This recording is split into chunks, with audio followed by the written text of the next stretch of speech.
Que la paix et la miséricorde de Dieu soient sur vous tous. Assalamu alaikum wa rahmatullahi wa barakatuh. Je remercie les organisateurs de cet échange et je remercie également le professeur Dr Zakir Naik pour sa disponibilité, sa patience et son engagement constant dans le dialogue entre les croyances. Mon nom est Zainab. Je suis musulmane et comme beaucoup de femmes, musulmanes comme chrétiennes, je m'interroge sincèrement sur certaines questions liées au mariage, à la justice et à l'équité entre les hommes et les femmes. Ma question est simple, directe et souvent débattue. Pourquoi, en islam, une femme ne peut-elle pas avoir plusieurs maris, alors qu'un homme peut avoir plusieurs épouses sous certaines conditions? Est-ce une injustice envers la femme, ou existe-t-il une sagesse divine derrière cette règle? Wa alaykum salam wa rahmatullahi wa barakatuh. Je te remercie, chère sœur Zainab, pour ta question posée avec sincérité, respect et clarté. C'est une question très importante, non seulement pour les musulmans, mais aussi pour nos frères et sœurs chrétiens, et pour toute personne qui cherche à comprendre la sagesse de l'islam. Permets-moi de répondre en m'appuyant sur 3 sources fondamentales: le Coran, les hadiths authentiques et la raison logique, car l'islam n'est jamais en contradiction avec la raison saine. Tout d'abord, il est essentiel de poser une base claire. L'islam ne légifère rien sans sagesse. Allah dit dans le Coran, sourate Al-Baqarah, verset 216, « Il se peut que vous détestiez une chose alors qu'elle est un bien pour vous, et il se peut que vous aimiez une chose alors qu'elle est un mal pour vous. Allah sait, tandis que vous ne savez pas. » Concernant le mariage, Allah dit dans le Coran, sourate An-Nisa, verset 3, « Épousez parmi les femmes qui vous plaisent, 2, 3 ou 4.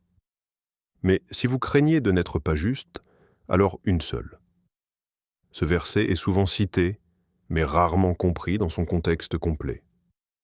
L'islam n'encourage pas la polygamie comme une norme obligatoire. Il la régule, la limite et la conditionne strictement. Avant l'islam, les hommes pouvaient avoir un nombre illimité de femmes. L'islam a limité ce nombre à 4, et seulement sous la condition d'une justice absolue, condition que le Coran lui-même déclare presque impossible à atteindre parfaitement, comme Allah le dit dans la sourate An-Nisa, verset 129. « Vous ne pourrez jamais être équitable entre vos femmes, même si vous en êtes soucieux. » Maintenant, venons-en à la question précise. Pourquoi une femme ne peut-elle pas avoir plusieurs maris? Premièrement, parlons de la filiation et de la clarté de la lignée, un principe fondamental en islam. Le prophète Muhammad, que la paix et le salut d'Allah soient sur lui, a accordé une importance extrême à la préservation de la filiation. Dans un hadith authentique rapporté par Al-Bukhari et Muslim, le prophète, que la paix et le salut d'Allah soient sur lui, a dit « L'enfant est attribué au lit conjugal. » Si une femme avait plusieurs maris en même temps, il serait impossible de déterminer avec certitude la paternité d'un enfant sans recourir à des méthodes modernes qui n'existaient pas et qui, même aujourd'hui, ne remplacent pas totalement la sagesse législative divine. L'islam vise à protéger l'enfant, son identité, ses droits, son héritage et son équilibre psychologique. Deuxièmement, parlons de la responsabilité financière. En islam, l'homme est entièrement responsable de l'entretien de son épouse et de ses enfants. Allah dit dans la sourate An-Nisa, verset 34, « Les hommes ont autorité sur les femmes en raison des faveurs qu'Allah accorde à ceux-ci sur celles-là, et aussi à cause des dépenses qu'ils font de leurs biens. » Cette autorité n'est pas une domination, mais une responsabilité lourde. Si une femme avait plusieurs maris, lequel serait responsable financièrement? Qui subviendrait à ses besoins? Qui assumerait l'entretien des enfants? Cela créerait une confusion juridique, sociale et morale. Troisièmement, parlons de la nature biologique et psychologique que l'islam reconnaît sans la nier. L'islam ne prétend pas que les hommes et les femmes sont identiques en tout. il affirme qu'ils sont égaux en dignité, mais différents en nature et en rôle. La femme traverse des périodes de grossesse, d'accouchement, de postpartum et d'allaitement. Ces réalités biologiques rendent impossible, sur le plan pratique et humain, la gestion simultanée de plusieurs relations conjugales avec équité émotionnelle et physique. Quatrièmement, parlons de la jalousie naturelle. La jalousie existe chez l'homme et chez la femme, mais elle est généralement plus intense chez l'homme concernant la paternité.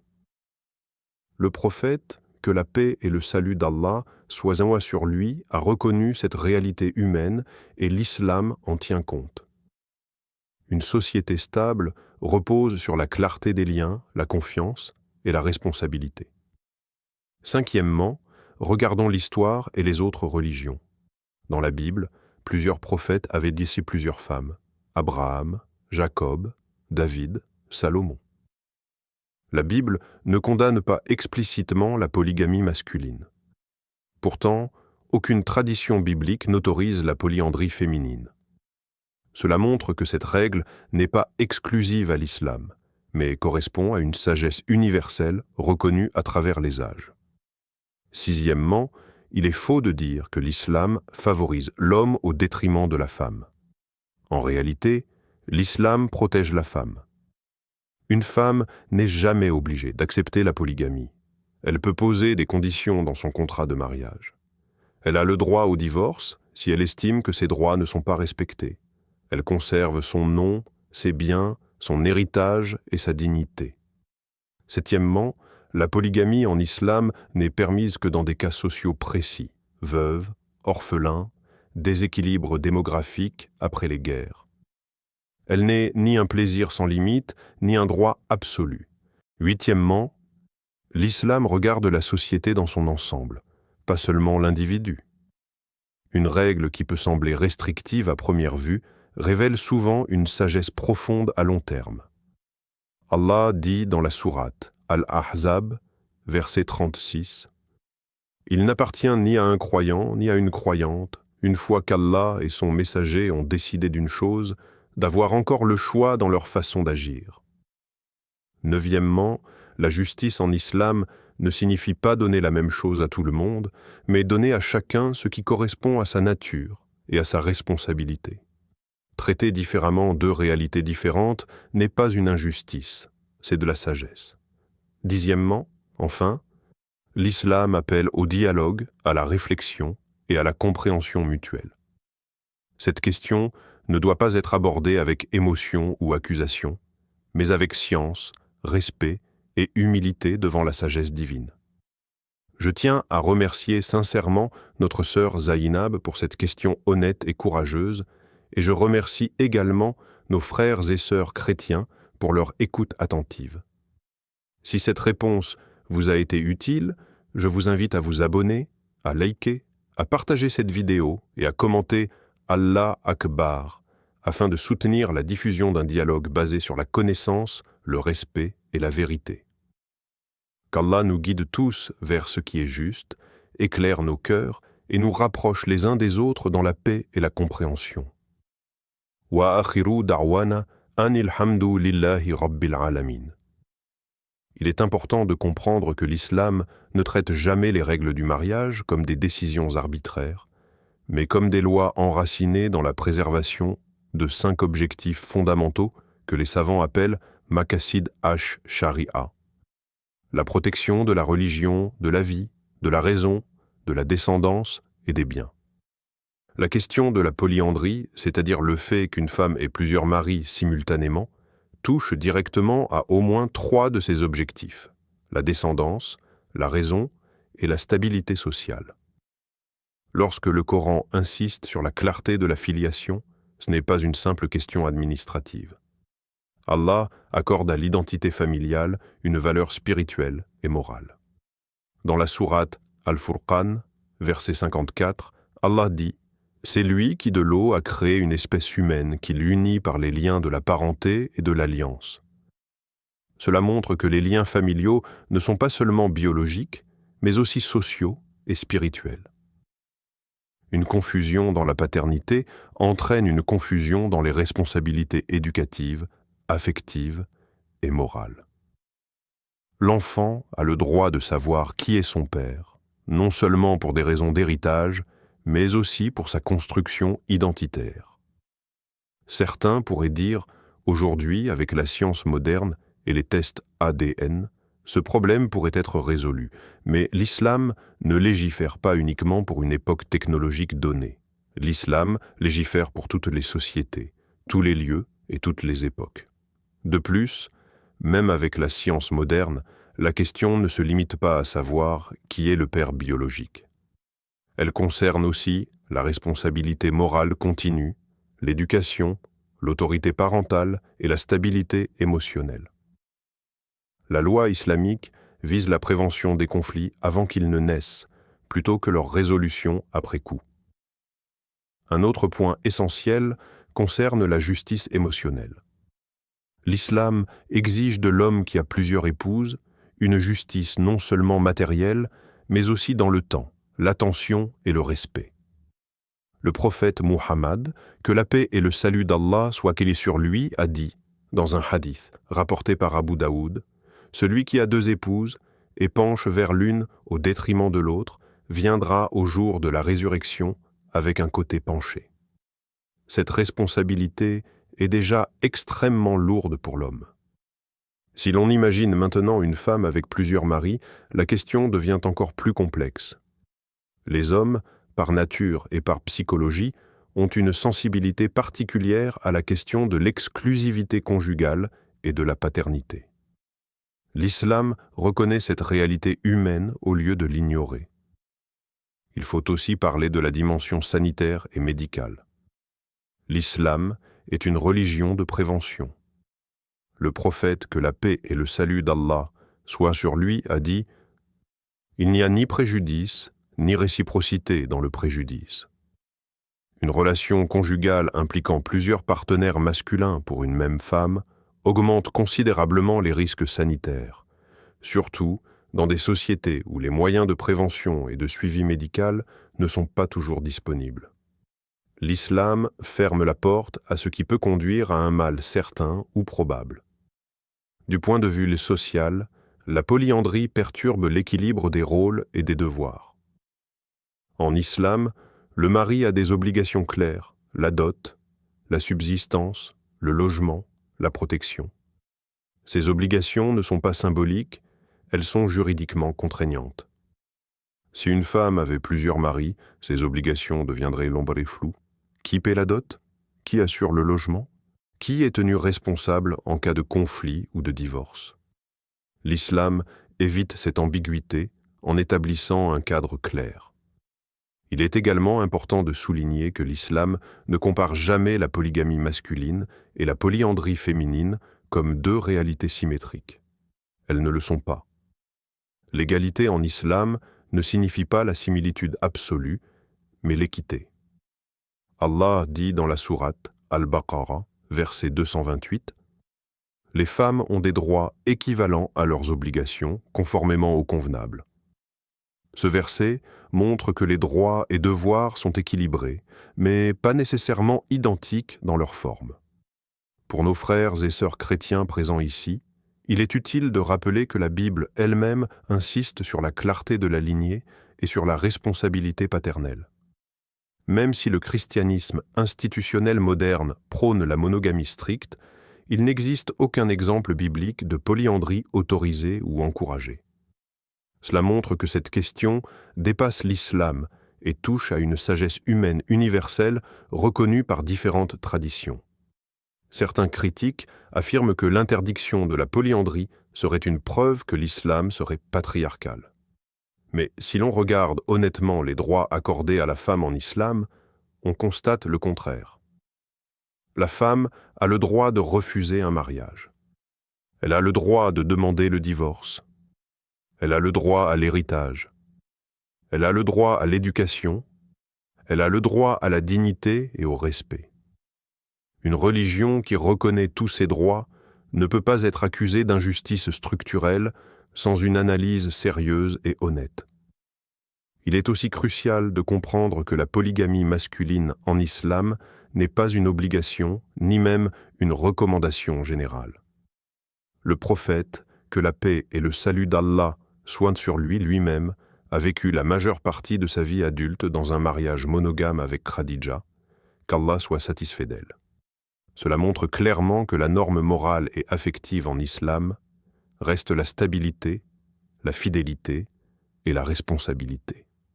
La sagesse islamique ne repose pas uniquement sur ce que l'individu désire à un moment donné, mais sur ce qui est bénéfique pour la société dans son ensemble à long terme. L'islam ne nie pas les désirs humains, mais il les encadre pour éviter qu'ils ne deviennent destructeurs. Allah dit dans la sourate An-Nur, verset 21, « Allah veut vous éclairer, vous guider vers les voies de ceux qui vous ont précédés et accepter votre repentir. Allah est omniscient et sage. » Enfin, il est important de rappeler que les règles islamiques ne doivent pas être jugées isolément, mais comme un système cohérent. Retirer une règle de son contexte global conduit souvent à des incompréhensions. Lorsque l'on observe l'ensemble du système islamique du mariage, on voit une structure fondée sur la responsabilité, la miséricorde, la protection des plus faibles et la stabilité sociale. Cette réflexion nous amène naturellement à examiner plus profondément la notion de justice en islam, non pas comme une égalité mathématique, mais comme une harmonie entre les droits, les devoirs, la nature humaine et la sagesse divine, ce qui ouvre la porte à une compréhension encore plus large de cette question dans la continuité de notre discussion. Il est crucial de comprendre que l'islam aborde les questions de mariage et de relations familiales à travers une perspective globale, qui prend en compte non seulement les désirs individuels, mais aussi les implications sociales, psychologiques, biologiques et spirituelles. Lorsqu'il est question de polygamie masculine, la permission donnée dans le Coran, comme mentionné dans la sourate An-Nisa, verset 3, n'est pas une incitation à multiplier les épouses par caprice, mais une réglementation sociale avec des conditions strictes. L'homme qui prend plusieurs épouses doit être capable de justice équitable, et même alors, le Coran lui rappelle que l'équité parfaite est difficile à atteindre, comme dans le verset 129 de la même sourate. La restriction à 4 épouses et la condition de justice sont donc des limites claires, destinées à protéger les femmes, les enfants et la stabilité familiale.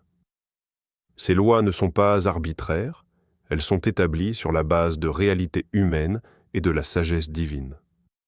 Lorsque l'on se demande pourquoi la polyandrie, c'est-à-dire le fait qu'une femme ait plusieurs maris, n'est pas autorisée, il faut considérer plusieurs dimensions. La première est celle de la filialité et de la clarté de la lignée. L'islam attache une importance capitale à la filiation, car elle garantit à l'enfant son identité, ses droits, son héritage et son équilibre psychologique. Si une femme avait plusieurs maris simultanément, il serait impossible, dans la majorité des situations, de déterminer avec certitude qui est le père biologique et légal de l'enfant, ce qui entraînerait confusion, conflit et injustice. La loi islamique, révélée il y a plus de 14 siècles, prévoyait déjà ce type de problème et y apportait une solution préventive. Même avec la technologie moderne telle que les tests ADN, la question ne se limite pas à la biologie. La responsabilité morale, l'autorité parentale, la protection des droits de l'enfant et la stabilité émotionnelle sont des aspects que la loi islamique prend en compte. Ensuite, il faut considérer la dimension financière et sociale. En islam, l'homme est responsable de la subsistance de sa femme et de ses enfants, comme mentionné dans la sourate An-Nisa, verset 34. Si une femme avait plusieurs maris, la question de savoir qui assume cette responsabilité deviendrait complexe. La loi islamique vise à éviter l'ambiguïté et les conflits. Du point de vue biologique et psychologique, l'islam reconnaît les réalités de la maternité, grossesse, accouchement, allaitement et période postnatale nécessitent un environnement stable et un soutien continu. La multiplicité des maris introduirait des tensions, des jalousies et des rivalités qui nuiraient à la mère et à l'enfant. L'islam prend en compte la nature humaine et la sensibilité des relations familiales pour proposer des règles équilibrées. Une autre dimension concerne la justice émotionnelle et morale. Le prophète Muhammad, que la paix et le salut d'Allah soient sur lui, a enseigné que l'homme qui penche injustement vers une épouse au détriment d'une autre subira un déséquilibre moral. Si l'on transpose cela à une femme ayant plusieurs maris, la justice émotionnelle deviendrait pratiquement impossible et les conflits familiaux seraient presque inévitables. L'islam ne néglige pas les désirs humains, mais il encadre ces désirs dans un cadre où ils ne deviennent pas destructeurs. Sur le plan sanitaire et médical, l'islam est une religion de prévention. Les relations polyandres peuvent augmenter le risque de maladies et de complications, surtout dans des sociétés sans système de santé fiable. La loi islamique protège ainsi la santé et la sécurité des individus et de la communauté. D'un point de vue social, la polyandrie perturberait l'équilibre des rôles et des responsabilités. L'homme a des obligations claires, dot, subsistance, logement, protection. Si une femme avait plusieurs maris, ses responsabilités deviendraient floues et difficiles à appliquer.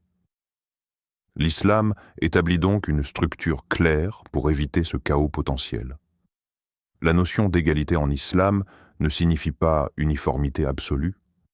Les hommes et les femmes sont égaux en dignité et en droits spirituels, mais leurs rôles et responsabilités peuvent différer selon la nature et les capacités de chacun. Comme le souligne le Coran, sourate Al-Baqarah, verset 228, les droits des femmes sont équivalents à leurs obligations, conformément au convenable, ce qui signifie que l'égalité ne nécessite pas que les rôles soient identiques. Pour nos frères et sœurs chrétiens, il est pertinent de rappeler que la Bible elle-même ne propose jamais la polyandrie, et que la filiation et la responsabilité paternelle ont toujours été considérées comme des questions centrales. L'interdiction de la polyandrie n'est donc pas une particularité islamique, mais une sagesse universelle qui se retrouve dans plusieurs traditions. L'islam ne privilégie pas l'homme aux dépens de la femme. Il protège la femme dans tous les aspects de sa vie. Elle peut refuser un mariage, demander le divorce, posséder ses biens, recevoir un héritage et jouir d'une éducation complète.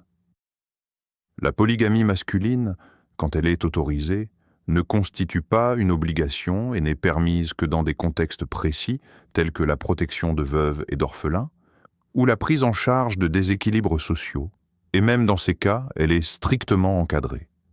L'exemple du prophète Muhammad, que la paix et le salut d'Allah soient sur lui, est éclairant.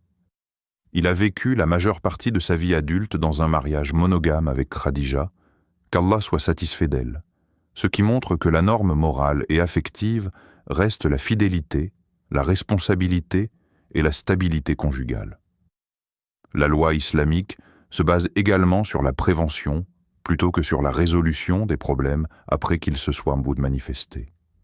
Elle cherche à éviter le mal certain ou probable, qu'il soit d'ordre émotionnel, social, biologique ou moral. Ainsi, interdire à une femme d'avoir plusieurs maris protège l'ensemble de la structure familiale et sociale. La réflexion sur la justice en islam révèle qu'elle n'est pas une égalité mécanique, mais une harmonie entre droit, devoir, nature humaine et sagesse divine. Chaque règle, chaque loi a pour objectif de maintenir l'équilibre et la paix dans la société, de préserver l'enfant, la femme et l'homme, et d'éviter l'injustice. Comprendre ces principes dans leur totalité permet de saisir pourquoi certaines règles, perçues à première vue comme restrictives, sont en réalité des protections. L'islam n'impose pas de fardeau inutile, il ne prive pas les individus de leurs droits fondamentaux, mais il trace des lignes de conduite éclairées par la raison, la nature humaine et la sagesse divine. Cette approche intégrale permet de garantir que la famille reste la cellule de base solide de la société, que les enfants grandissent avec des repères clairs et que les responsabilités conjugales et parentales restent définies et respectées. La loi islamique ne peut pas être réduite à une simple comparaison entre désirs masculins et féminins. Elle doit être vue comme un système complet où chaque règle vise à préserver la justice, la dignité, la santé, l'harmonie sociale et la stabilité émotionnelle. C'est dans ce cadre que l'interdiction pour une femme d'avoir plusieurs maris prend tout son sens. Elle n'est pas une punition ni une limitation arbitraire, mais un mécanisme protecteur pour le bien-être de tous, en accord avec la sagesse divine, l'équité morale et la nature humaine. Les lois islamiques sont cohérentes, rationnelles et universelles, applicables à toutes les sociétés, dans toutes les époques, et toujours centrées sur le respect des droits de chaque individu tout en préservant l'intérêt collectif. En comprenant cette dimension complète, on réalise que l'islam ne favorise personne injustement, mais vise un équilibre entre les droits, les devoirs, la sécurité, la dignité et la prospérité spirituelle et sociale. La question de la polyandrie est donc abordée dans une perspective de prévention, protection et équilibre, et non de discrimination ou de favoritisme. L'interdiction de la polyandrie assure que l'enfant connaît son père, que la mère bénéficie d'un soutien stable et continu, que l'homme assume pleinement ses responsabilités et que la société demeure harmonieuse et fonctionnelle. Cela correspond à une approche rationnelle et spirituelle qui dépasse les simples désirs individuels et prend en compte la complexité des relations humaines, la biologie, la psychologie et la morale. En islam, les lois matrimoniales sont intégrées dans un système de justice, de prévention et de protection globale. Elles garantissent que les droits et devoirs de chacun sont clairs, que la filiation et la succession sont protégées et que la stabilité émotionnelle et sociale est préservée. La sagesse de ces lois se révèle pleinement lorsqu'on considère toutes ces dimensions ensemble et non isolément. Chaque règle est conçue pour créer un environnement de justice et d'équilibre dans lequel hommes, femmes et enfants peuvent s'épanouir, comprendre leurs responsabilités et vivre en sécurité et en dignité. Il est important de comprendre que l'islam aborde la question du mariage avec une vision globale qui prend en compte la nature humaine, la société et la sagesse divine. Le mariage n'est pas seulement un lien émotionnel, mais un cadre légal, social et moral qui protège tous les membres de la famille. Lorsque le Coran autorise un homme à avoir jusqu'à 4 épouses, il le fait sous des conditions strictes, notamment la justice entre elles, et rappelle clairement que cette justice parfaite est difficile à atteindre. Cette permission n'est donc pas un droit illimité, mais un encadrement responsable pour des situations précises, telles que la protection des veuves ou la prise en charge d'orphelins. En ce qui concerne la polyandrie, c'est-à-dire le fait qu'une femme ait plusieurs maris, l'islam ne l'autorise pas pour des raisons qui touchent directement à la filiation, à la responsabilité et à la stabilité familiale. La filiation claire est essentielle pour garantir à l'enfant son identité, son héritage et sa sécurité émotionnelle. Si une femme avait plusieurs maris, il serait impossible de déterminer avec certitude qui est le père, ce qui créerait confusion et injustice. Même avec la technologie moderne, la responsabilité morale et l'autorité parentale ne peuvent être partagées de manière équitable et claire dans un tel scénario. De plus, l'homme assume une responsabilité financière complète envers sa famille, incluant la dot, le logement et la subsistance. Si une femme avait plusieurs maris, il serait difficile de déterminer qui est responsable de quoi, ce qui pourrait conduire à des conflits et à une injustice. La dimension biologique et psychologique est également cruciale. L'islam reconnaît les réalités de la maternité, de la grossesse, de l'accouchement et de l'allaitement, et comprend que ces périodes nécessitent un environnement stable, avec un soutien émotionnel et physique constant. La multiplicité des maris compliquerait ce cadre et créerait des tensions émotionnelles et des rivalités qui nuiraient à la mère et à l'enfant. Du point de vue social et moral, la polyandrie introduirait des ambiguïtés sur les rôles et les responsabilités, tandis que l'islam établit des règles claires pour protéger la stabilité familiale et sociale. L'égalité en islam ne signifie pas uniformité absolue. Hommes et femmes sont égaux en dignité et en droits spirituels, mais leurs rôles peuvent différer selon leur nature et leurs capacités. La femme conserve ses droits fondamentaux, refuser un mariage, demander le divorce, posséder ses biens et recevoir un héritage. L'interdiction de la polyandrie ne constitue donc pas une discrimination, mais une protection qui garantit que chaque membre de la famille connaît ses responsabilités et bénéficie d'un environnement stable. La sagesse de cette loi est universelle, car elle protège la filiation, assure la justice émotionnelle et matérielle, maintient l'équilibre familial et social et prévient les conflits. L'islam considère l'ensemble de la société, la nature humaine et la raison morale pour établir un système où la stabilité, la protection et l'équité sont assurées. Ainsi, la loi islamique relative à la polyandrie n'est pas une limitation arbitraire, mais un mécanisme réfléchi et équilibré visant à préserver la justice, l'équilibre familial et le bien-être collectif, tout en respectant les droits et la dignité de chacun. Je vous remercie infiniment, cher Dr Zakir Naik, pour votre réponse claire et détaillée. Votre explication sur les raisons pour lesquelles une femme ne peut pas avoir plusieurs maris m'a permis de mieux comprendre la sagesse et la justice qui sous-tendent les lois islamiques concernant le mariage. Vous avez souligné l'importance de la filiation, de la responsabilité, de la stabilité émotionnelle et sociale, ainsi que du bien-être des enfants, et tout cela m'a éclairé sur la manière dont l'islam protège chaque membre de la famille. Je réalise maintenant que ces règles ne sont pas des restrictions arbitraires, mais des protections établies par Allah pour assurer la justice, l'équité et l'équilibre au sein de la société. Votre manière d'expliquer avec des références claires au Coran et au Hadith a rendu ces concepts accessibles et compréhensibles, même pour ceux qui n'ont pas une connaissance approfondie de la religion.